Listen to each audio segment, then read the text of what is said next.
thing, I'll just say, you say you're bad at math. I bet you're not that bad. And I just want to remind you that when it comes to math, there's no substitute for practice. It sucked for me. It sucks for, you just have to practice. So when you come to me and say, oh, I'm bad at math, I am open-minded, of course, but skeptical. I'll bet you can do it, whoever you are. You know, that's an important point. We were talking about it last night, too, and it touches on what you said. You know, I like science museums often because they show science is fun, but science is hard work, like anything, to do, like music, like anything else, to do it well. And it takes a lot of work. So and if you don't enjoy it, you can't do the work. But just enjoyment alone isn't enough. You've really got to be willing to work at it. I think what's really going on here is people presume that in order to be good at, they presume that if the math is not coming easy, that therefore you'll never learn it.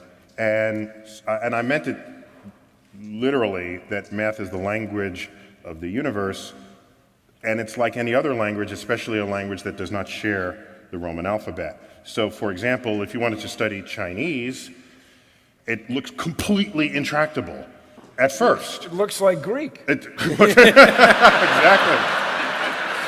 And you can ask the question, how long does it take one to become fluent in Chinese if you're not Chinese yourself? And so it can take years, 5 years, almost 10 years if you never go to China. You go to China maybe 5 years of intensive exposure, and you've never done that with math. Imagine that level of exposure to math, what kind of fluency you would have at the other end of that pipeline. So at least give yourself the opportunity that any person learning a foreign language would give themselves before you turn around and say you're not good at math.